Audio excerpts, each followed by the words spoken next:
자, 먼저 첫 번째 생각해 볼 제목입니다. 원죄에 묶인 죄인, 날마다 늘어나는 자범죄. 그렇습니다. 아담의 후손인 이 세상 모든 사람들은 모두 원죄에 묶인 죄인들이에요. 원죄 앞에 발목 잡히지 않은 인생이 아무도 없다는 얘기입니다. 모두가 태어날 때부터 원죄를 가지고 태어나서 그 원죄에 발목 잡혀서 그 원죄로 인해서 온갖 죄를 지으면서 그 사는 그 죄인들이 누굽니까? 바로 저와 여러분들인 거죠. 아담이 지은 불순종의 죄가 그 자손들에게 흘러내려갔어요.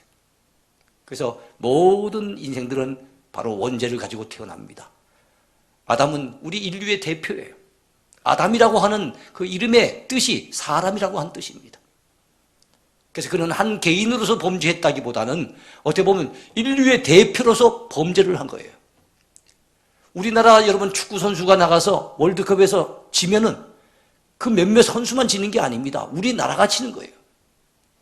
마찬가지로 인류의 대표인 아담이 범죄하는 바람에 아담 혼자만 죄인 되느냐? 그것이 아니라 모든 인류가 바로 죄를 가지고 태어나는 원죄에 발목 잡힌 인생이 되고 말았다는 겁니다. 여러분, 녹은 쇠에서 생깁니다. 하지만 차차 그 쇠를 먹어버리죠. 녹이라고 하는 것이 쇠에서부터 생겨났어요. 그런데 결과적으로는 녹이 이 쇠를 다 잡아먹어버립니다. 마찬가지로 죄는 사람에게서 생겨난 겁니다. 근데 이 죄가 결국엔 사람을 다 삼켜버리고 사람을 파멸로 이끌고 갑니다. 이 무서운 것이 바로 죄예요. 이번에 우리는 코로나 바이러스가 생겨난 지 불과 얼마 되지 않은데 그 몇 달 안에 전 세계로 갖다 그 빠른 속도로, 급속도로 번져나가는 것을 우리가 목도하고 있습니다. 여러분, 그거보다 훨씬 빠른 속도로 온 세상을 물들인 게 무엇입니까? 죄예요, 죄. 제가 지난번 설교에도 얘기했지만 죄는 감염률이 100%입니다. 그리고 사망률 역시도 100%입니다. 이 죄의 바이러스에는 예외가 없어요. 벗어난 인생이 없어요. 피해가는 인생이 없어요. 모두가 다 죄에 감염이 되어졌고, 그리고 모두가 죄의 삭은 사망인 것처럼 모두가 죄로 말미암아 결국엔 죽는 인생이 되고 말았다는 겁니다. 죄가 처음 시작된 것, 원죄가 시작된 것은 인간의 교만과 불순종 때문이에요. 사탄 마귀는 창세기 3장에 봤더니 인간들에게 이렇게 찾아와서 속삭입니다. 너희가 그것을 먹는 날에는 너희 눈이 밝아져 하나님과 같이 되어 선악을 알 줄 하나님이 아심이니라. 여자가 그 나무를 본즉 먹음직도 하고 보함직도 하고 지혜롭게 할 만큼 탐스럽기도 한 나무인지라. 여자가 그 열매를 따먹고 자기와 함께 있는 남편에게도 주매 그도 먹은지라. 하와도 선악과를 따먹었고 아담마저도 선악과를 따먹었고 먹는 날에는 정령 죽으리라고 분명히 하나님이 경고하셨는데도 하나님의 말씀에 불순종했어요. 자기들이 하나님처럼 될까 봐 그 교만한 마음 때문에 사탄의 유혹을 받아서 그만 넘어지고 말았던 겁니다. 그로 말미암아 우리 인간에겐 죄가 들어왔고 이 세상 가운데는 죄가 들어와서 온 세상에 지금 번져나가고 만 것입니다. 다윗은 시편에서 이렇게 고백합니다. 내가 죄악 중에 출생하였으며 모친이 죄 중에 나를 잉태하였나이다. 자기가 죄악 중에 출생했다고, 모친이 죄 중에 나를 잉태했다고 다윗은 그렇게 고백했어요. 그렇습니다. 원죄와 상관없는 인생이 아무도 없다는 것을 우리는 알아야 합니다. 원죄가 뿌리라고 한다면 우리 스스로가 짓는 죄는 이 자범죄라 그러죠. 또 본죄라고도 하는데요. 이 자범죄는 죄악의 열매입니다. 뿌리가 있기에 열매가 맺히는 거예요. 원죄라고 하는 죄악의 뿌리를 가지고 태어난 우리이기에 살아가면서 무수하게 많은 자범죄를 짓고 있습니다. 다윗이 자기 머리털보다 죄가 더 많다고 했는데 건강한 사람의 머리털 한 15만 개쯤 된답니다. 그러니까 우리의 죄를 여러분 따져보면 진짜 우리의 머리털보다도 더 많은 죄를 우린 지으며 살고 있는 거예요. 근데 안타까운 것은 눈덩이처럼 불어나는 이 죄가 먼지처럼 자꾸만 쌓여져 갈 뿐만 아니라 우리 죄가 쌓여지면 쌓여질수록 우리를 향한, 이 죄인들을 향한 하나님의 진노도 쌓여져 가고 있다는 것을 놓쳐버리면 안 됩니다. 두 번째 제목입니다. 다양한 죄의 종류들이에요. 오늘 본문에는 죄악의 종류가 참 다양하다는 것을 보여줍니다. 대표적인 죄만 언급을 했는데도 참 다양해요. 갈라디아서 5장 19절부터 21절까지를 보시기 바랍니다. 다양한 죄의 종류들이 소개되고 있는데요. 육체의 일은 분명하니 곧 음행과 더러운 것과 호색과 우상숭배와 주술과 원수 맺는 것과 분쟁과 시기와 분냄과 당짓는 것과 분열함과 이단과 투기와 술 취함과 방탕함과 또 그와 같은 것들이라. 전에 너희에게 경계한 것 같이 경계하노니 이런 일을 하는 자들은 하나님의 나라를 유업으로 받지 못하리라. 다양한 죄를 소개하면서 이런 일을 행하는 자들은 하나님 나라를, 천국을 유업으로 받지 못한다라고 하는 무서운 경고의 말씀을 주고 있습니다. 여러분, 이런 모든 죄는 육체의 소욕 때문에 짓게 되는 죄악들이에요. 육체의 욕망, 욕심이 결과적으로는 죄를 짓게 만듭니다.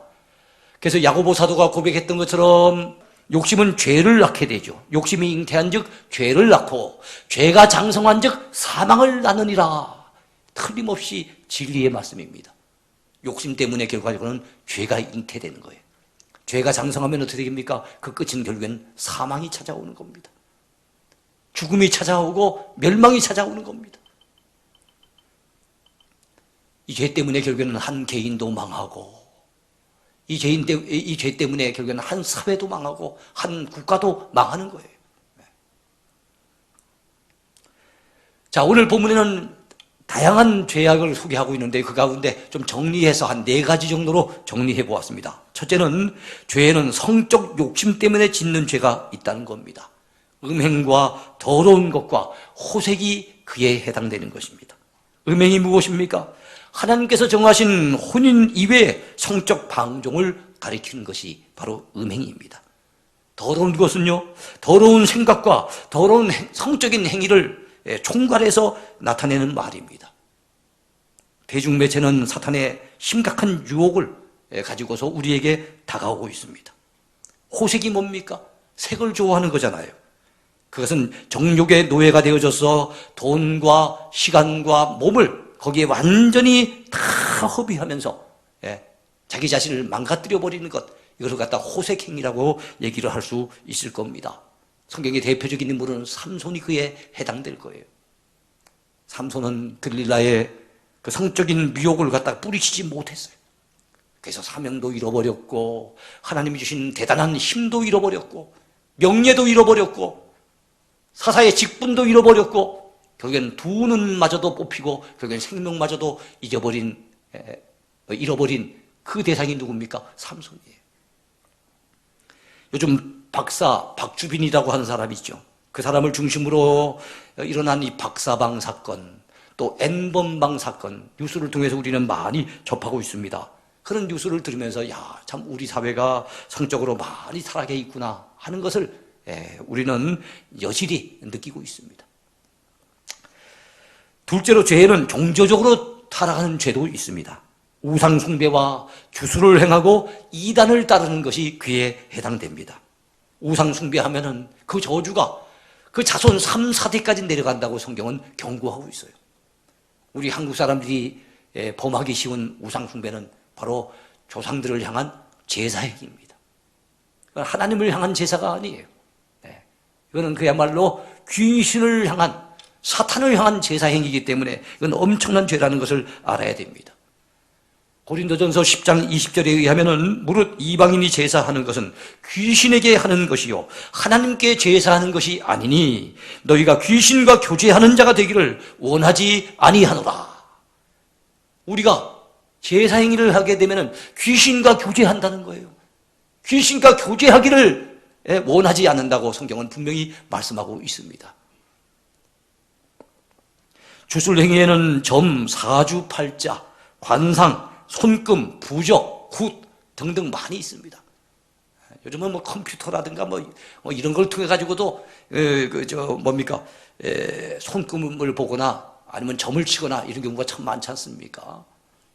그런 행위들 재미삼아라도 해서는 안 돼요. 우리의 장래는 손금에 의해서 움직여지는 것도 아니고 관상에 의해서 움직여지는 것도 아니고, 예. 아니면은 무슨 점을 쳤다고 해가지고 그걸 통해서 어떻게 움직여지는 것이 아니고 우리의 장래는 하나님의 손안에 있습니다. 예. 팔자라고 하는 것은 없어요. 주님을 잘 믿으면은 우리 하나님이 복된 길로 인도해 주실 것입니다. 하나님이 반드시 우리 장래를 도와주실 것입니다. 이단을 따르는 무리들, 결과적으로는 이단을 따른다는 것은 교주를 따르는 것이고 그 교주를 이끌고 있는 사탄을 따르는 것이 돼요. 마지막 심판의 때에 사탄이 심판을 받고 교주가 그 지옥의 불덩이 가운데 던져지게 될 때 이단을 따르던 무리들 역시 똑같이 멸망할 수밖에 없어요. 우린 절대로 이단에 빠져서는 안 되는 줄로 믿습니다. 우리가 이번 코로나 사태를 통해서 참 그 병원균 이 바이러스도 무섭지만 이단이라고 하는 것이 우리 사회에 얼마나 폐해를 끼치는가 하는 것을 또한 두 눈으로 똑똑히 목도하고 있지 않습니까? 우린 그런 데 빠져들면 안 됩니다. 셋째로 여러분, 죄 가운데는 심리적으로 또는 감정적으로 짓는 죄가 있어요. 원수 맺는 것, 분쟁하는 것, 시기하고 분내고 당짓고 분열하고 투기하는 것, 상당히 다양한 것이 소개되고 있어요. 이 많은 것들이 우리 감정이 폭발해서 우리 마음을 갖다 주체하지 못해서 짓는 죄악들이에요. 유대인들이 좋아하는 책이 있죠. 지혜서, 탈무드. 그 탈무드 가운데 보면 세상에서 가장 강한 사람이 누구라고 합니까? 자기를 이기는 사람이 가장 강한 사람이 돼요. 맞는 말이죠. 자기를 이기기가 그렇게 힘들다고요. 비슷한 말씀이 잠언 가운데도 있습니다. 노하기를 더디하는 자는 용사보다 낫고 자기의 마음을 다스리는 자는 성을 빼앗는 자보다 낫다 그랬어요. 성을 빼앗는 자보다 더 대단한 용사, 자기 마음을 다스릴 줄 아는 사람인 거예요. 그러나 자기 마음을 잘 다스리고 자기 감정을 잘 조절하며 컨트롤하는 인생들은 그리 많지 않은 것 같아요. 대다수의 사람들이 자기 마음을 어찌 주체하지 못하고 자기 감정의 노예가 되어져서 자기 기분을 상하게 하는 주변 사람들에게 분노의 감정을 표출하고 그것이 쌓이다 보면 그 사람과 더불어 원수를 맺고, 그리고 자기하고 마음이 통하는 사람들 있으면 거기서 당을 짓고 그러면서 분열하기까지 하는 일들이 심지어 교회 안에서조차 있는 것을 우리는 목도할 때가 많지 않습니까? 사랑하는 성도 여러분이요, 우리는 이런 어리석은 범죄자가 돼서는 안 되는 줄로 믿습니다. 네 번째로 또 어떤 죄가 있습니까? 죄는 육체적으로 타락하는 죄도 있어요. 술 취함과 방탕함이 그에 해당되는 것입니다. 하나님의 일에는 태만하면서도 세상 일에는 자기 몸이 방탕하도록 쉽게 자기 자신을 내어놓는 사람들, 무절제한 생활 속에 빠져있는 사람들이 세상엔 참 많습니다. 우리는 여러분, 세상 향락에 빠져서 우리의 신앙의 기운이 막혀버리는 그런 어리석은 자가 돼서는 안 되는 줄로 믿습니다. 세상 향락에 빠져버리면은요, 우리 믿음의 질서가 사라져버립니다. 영적으로 완전히 다운돼 버립니다. 영적인 힘을 다 빼앗겨 버립니다. 자기의 믿음 지켜나가기가 너무너무 어렵다는 걸 우리는 알아야 돼요. 성경은 술 취하지 말고 오로지 성령의 충만함을 받으라고 말씀하고 있습니다. 여러분, 술 취하지 마십시다. 세상 것에 취하지 마십시다. 우리가 취해야 된다고 한다면은 여러분, 성령의 충만함을 받아야 될 줄로 믿습니다. 성령에 의해서 다스림을 받는 우리의 삶이 되어야 될 줄로 믿습니다. 세 번째입니다. 죄의 무서운 결과입니다. 모든 것에 원인이 있으면 결과는 따라오기 마련이에요. 원인 없는 결과는 없습니다. 우리 삶 속에 참 좋지 못한 결과들이 많이 있다고 한다면 그것은 바로 죄악이라고 하는 원인 때문에 찾아오는 결과물들이라고 보면 될 것 같아요. 그렇다면 죄의 무서운 결과가 무엇이 있습니까? 첫 번째는 범죄한 인간은 처절한 단절을 경험하게 된다는 겁니다. 하나님과 더불어 단절되고 그리고 사람들과 더불어 단절이 되는 거예요. 요즘 사회적 거리두기 좋은 의미로 사용이 되고 있습니다만은, 우리 건강을 지키기 위해서 거리두기가 아주 좋은 의미로 사용되고 있습니다만은, 사실은 거리가 떨어졌다는 거, 조금 떨어질 정도가 아니고 아예 단절돼 버렸다는 거, 분리돼 버렸다는 거, 그 결코 좋은 게 아니에요. 죄가 뭡니까? 죄의 결과가 뭡니까? 죄의 결과로 말미암아 하나님과 우리 사이가 분리가 돼버립니다. 단절이 돼버립니다. 하나님과 우리 사이에 엄청나게 도무지 우리 힘으로는 뛰어넘을 수 없는 장벽이 생겨버리는 거예요. 막힌 담이 생겨버리는 겁니다. 그런 말씀이 성경에 이사야 59장에 나옵니다. 오직 너희 죄악이 너희와 하나님 사이를 갈라놓았고 너희 죄가 그의 얼굴을 가리어서 너희에게서 듣지 않으시게 함이니라. 이 말씀 앞에 보면은 하나님의 손이 짧아서 우리를 구원하지 못하심도 아니고 하나님의 귀가 어두우셔서 우리의 기도를 듣지 못하심도 아니래요. 왜 하나님이 우리를 구원해 주시지 않습니까? 왜 우리 기도에 귀를 기울이지 않습니까? 그것은 우리 죄 때문에 하나님과 우리 사이가 갈라져 버렸다는 거예요. 죄 때문에 하나님과만 분리되는 게 아닙니다. 사람과의 관계도 분리되고 단절이 됩니다. 죄가 스며들어오면 가족들끼리도 님이 남이 되는 건 여러분 점 하나 찍으면 남이 된다 그러잖아요. 그 부부간에도 그렇게 사랑한다고 당신 없이는 못 산다고 그러면서 알콩달콩 그렇게 살다가도 그만 죄악이 침투해 들어오서 와서 갈등이 생겨지고 그러다 보면 나중에 단절돼 버리는 아예 단절돼 버려서 등을 돌려버리는 이런 관계가 얼마나 많습니까? 인간관계에 있어서의 단절도 죄 때문에 오는 것이라는 것 알아야 됩니다. 우리 욕심 때문에 죄를 짓게 되고 이 죄 때문에 좋지 못한 이런 결과가 찾아오게 된다는 겁니다. 또한 죄악의 결과 가운데 두 번째는 죄책감에 시달리게 된다는 겁니다. 죄를 지은 인생에게는 마음의 평안이 없어요. 평안을 다 뺏겨버립니다. 기쁨이 사라져버립니다. 즐거움이 어디 있습니까? 즐거움을 다 놓쳐버리게 되는 겁니다. 왜요? 죄책감에 의해서 짓눌려버리기 때문에. 다윗 왕은 밧세바와 범죄한 이후에 참으로 하나님께서 그의 어깨를 갖다 늘 짓누르는 것처럼 매일같이 그의 어깨를 짓누르는 것처럼 마음의 고통을 느끼며 죄책감을 토로한 바가 있어요. 시편 32편에 나오는 말씀인데요. 내가 입을 열지 아니할 때 종일 신음함으로 내 뼈가 쇠하였도다. 주의 손이 주야로 나를 누르시오니 내 진액이 빠져서 여름 가물에 가뭄같이 마름같이 되었나이다. 그랬어요. 여름 가물에 이 땅이 바짝바짝 말라 들어가면 되면 쪽쪽 갈라져 있는 그 메마른 모습처럼 하나님께서 그 자신을 갖다 어깨를 짓누르시면서 그 자신이 죄 지은 데 대한 죄책감을 느끼게 될 때 그 마음, 그 영혼이 쪽쪽 갈라진 것처럼 얼마나 영혼이 메말라 버리는지, 그 죄책감에 의해서 얼마나 마음에 불안한지, 믿는 사람이 마땅히 가져야 될 평안을 뺏겨버리고 마땅히 누려야 될 기쁨과 즐거움을 다 놓쳐버리고 다윗은 그 고통을 당하게 되었더라는 거예요. 셋째로 범죄한 인간이 죄 때문에 치러야 될 그 마지막 삭은 사망입니다. 죄의 삭은 사망이라고 성경은 선언하고 있습니다. 야고보서 1장 14절 15절에 보았더니 오직 각 사람이 시험을 받는 것은 자기 욕심에 끌려 미혹됨이니 욕심이 잉태한 즉 죄를 낳고 죄가 장성한 즉 사망을 낳느니라 그랬어요. 결과적으로는 욕심 때문에 죄가 나오는 것이고 죄 때문에 결국에는 사망이 따라오게 된다는 것을 놓쳐버리면 안 됩니다. 죄의 결과는 심각한 죽음과 그 공포입니다. 죽음만 오는 게 아니에요. 죽음에 따른 공포가 옵니다. 왜 이번에 바이러스 때문에 온 세계가 몸살을 앓고 사람들이 벌벌 떨고 있습니까? 코로나 바이러스가 무서운 게 아니에요. 그 바이러스 때문에 오게 되는, 혹시 오게 될지 모르게 될 죽음, 그것이 두려운 겁니다. 안타깝죠. 여기서 끝이라고 해도 우리는 안타까운데 여기서가 끝이 아닙니다. 사실은 한 가지가 더 있어요. 한 번 죽는 것은 사람에게 정해진 것이요 그 후에는 심판이 있으리니 라고 하는 히브리서 9장 27절 말씀을 통해 아하, 죽음이 끝이 아니구나, 죽음 이후에는 무서운 하나님의 심판이 또한 기다리고 있구나 하는 것을 알게 됩니다.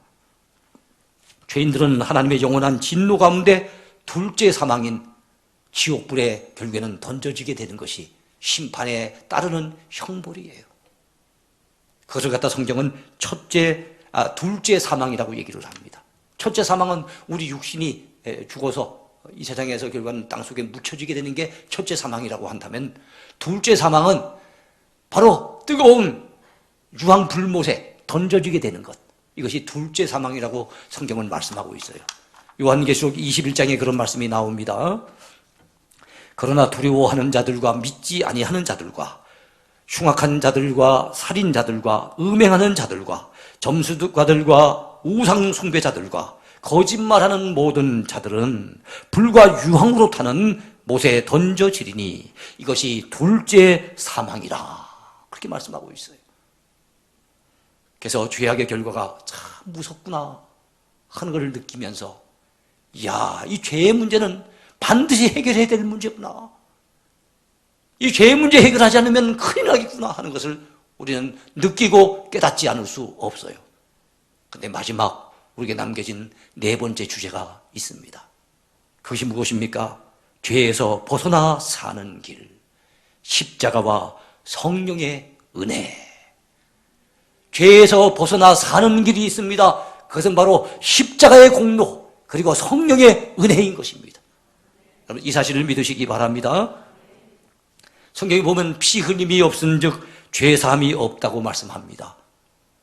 구약에 사람들이 죄를 지으면은 대신 누가 피를 흘려줍니까? 어린 양이 피를 흘려 죽어가면서 그 사람이 지은 죄를 대신 다 감당을 하는 거예요. 그런데 진정한 어린 양은 예수 그리스도지요. 세상 죄를 지고 가는 하나님의 어린 양이 이 땅에 오셔서 그 예수님이 우리 죄를 다 짊어지시고 십자가에 달려 죽으셨습니다. 그분이 십자가 달려 희생하신 것은 순전히 우리 죄값을 다 짊어지기 위함인 것을 여러분 믿으시기 바랍니다. 그래서 이사야 53장 6절에 이사야 선지자는 이 사실을 미리 내다보고 이렇게 예언합니다. 우리는 다 양 같아서 그릇 행하여 각기 제 길로 갔거늘 여호와께서는 우리 모두의 죄악을 그에게 담당시키셨도다. 그러세요. 우리 주님은 십자가에서 우리의 죄를 담당하셨습니다.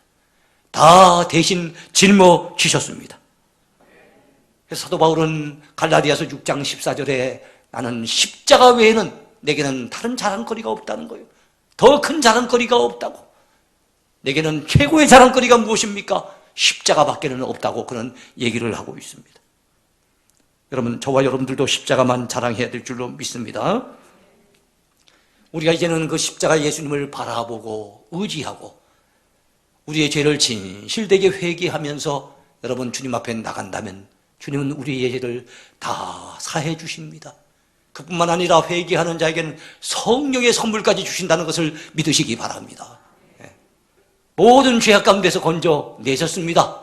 그동안 지은 모든 죄악을 다 씻어 주셨습니다. 이제는 우리는 죄로부터 자유한 인생이 된 거예요. 그러나 연약한 인생이기에 지나간 죄 다 용서받았지만 우리는 오늘도 또 죄악 앞에 무릎 꿇을 수 있는 연약함이 있어요. 앞으로도 우리가 정말 성령님이 안 도와주시면 우리는 죄악을 이기기가 쉽지 않습니다. 우리 주님은 우리를 사랑하셔서 죄악을 이기는 삶을 살아가라고 성령님을 보내주셨어요. 그래요, 죄를 이기는 길, 죄에서 벗어나 사는 길, 첫째는 십자가의 은혜입니다. 두 번째는 성령님의 도우심인 거예요. 우리 모두 십자가의 주님을 바라보고 의지하고 남은 세월 성령 충만받아 성령님의 이끄심을 따라 인도하심을 따라 살아서 죄악을 이기고 승리하는 저와 여러분 모두가 되기를 축원해 드립니다. 주만 바라봅니다.